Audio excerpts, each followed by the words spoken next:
Explain any 5 basis for assessing the outcomes of democracy. तो बच्चों, सबसे पहला और सबसे जरूरी आधार है accountability, responsiveness and legitimacy. Democracy का मतलब है कि सरकार जो है वो लोगों की सरकार हो। तो पहली बात यह है कि क्या वो अकाउंटेबल है, यानी क्या वो जनता के प्रति जवाबदेह है। जब जनता कोई सवाल पूछे तो क्या वो जवाब देती है या छुपाती है। दूसरा, क्या सरकार रेस्पॉन्सिव है, यानी क्या वो जनता की जरूरतों और मांगों को सुनकर उन पर तुरंत एक्शन लेती है, सिर्फ सुनना नहीं, एक्शन लेना। और तीसरा, क्या वो लेजिटिमेट है, क्या उसकी वैधता है। अगर कोई सरकार चुनाव से आई है, कॉन्स्टिट्यूशन के हिसाब से काम कर रही है, तो वो लेजिटिमेट है, लोग उसे सहज रूप से स्वीकार करते हैं। तो पहला टेस्ट है कि क्या डेमोक्रेसी ऐसी लेजिटिमेट, अकाउंटेबल और रेस्पॉन्सिव गवर्नमेंट दे पाती है। दूसरा आउटकम है इकोनॉमिक ग्रोथ एंड डेवलपमेंट। अक्सर लोग सोचते हैं कि डेमोक्रेसी इकोनॉमिक डेवलपमेंट के लिए अच्छी नहीं है, जबकि डिक्टेटरशिप अच्छी है।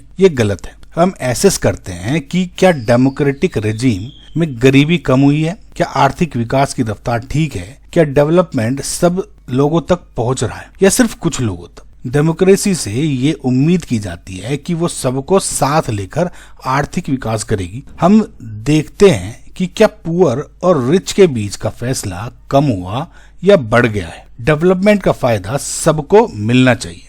तीसरा बेसिस है एसेस करने का is reduction of inequality and poverty. ये बहुत जरूरी है। सिर्फ इकोनॉमिक ग्रोथ होने से काम नहीं चलता। अगर देश में करोड़पति बहुत ज्यादा हो रहे हैं लेकिन गरीब और ज्यादा गरीब हो रहे हैं तो उसका क्या फायदा है। डेमोक्रेसी का मतलब होता है या डेमोक्रेसी का मकसद होता है पॉलिटिकल इक्वालिटी देना, लेकिन साथ ही सोशल और इकोनॉमिक इनइक्वालिटी को भी कम करना। हम ये देखते हैं कि क्या सरकार ऐसी स्कीम्स ला रही है जिससे गरीबी सच में कम हो। क्या देश की संपत्ति का फेयर डिस्ट्रीब्यूशन हो रहा है। अगर भीख मांगने वालों की संख्या बढ़ रही है तो इसका मतलब है कि डेमोक्रेसी अपने इस आउटकम में फेल हो रही है। फोर्थ बेसिस है accommodation of social diversity. India जैसे देश में जहां अनेक जाति, धर्म और भाषा के लोग रहते हैं, वह डेमोक्रेसी का सबसे बड़ा टेस्ट है कि क्या वो सबको साथ लेकर चल सकती है। क्या वो अलग अलग सोशल ग्रुप्स के बीच में झगड़े होने से रोक सकती है।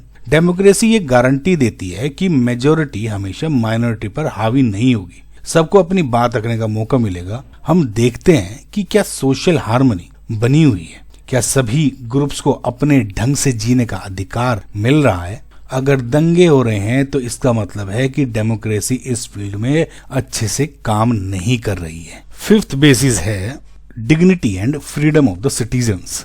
डेमोक्रेसी हर व्यक्ति को गरिमा और आजादी देती है। ये वो आधार है जिसमें डेमोक्रेसी डिक्टेटरशिप से हमेशा बेहतर होती है। हम एसेस करते हैं कि क्या आम आदमी को सरकार के खिलाफ बोलने की आजादी है, क्या उसे फंडामेंटल राइट्स मिल रहे हैं, क्या वुमेन और दलित्स जैसे सेक्शंस को सम्मान मिल रहा है, क्या उनकी डिग्निटी को हर्ट तो नहीं हो किया जा रहा। अगर एक आम नागरिक बिना डरे अपनी बात रख सकता है और सम्मान के साथ जी सकता है तो इसका मतलब है कि डेमोक्रेसी अपने बेस्ट आउटकम दे रही है। तो बच्चों, ये थे वो 5 बड़े बेसिस जिन पर हम डेमोक्रेसी के आउटकम्स को एसेस करते हैं। कोई भी डेमोक्रेसी परफेक्ट नहीं होती, लेकिन हमें हमेशा ये देखना चाहिए कि वो इन 5 बातों पर कितना खरा उतर रही है।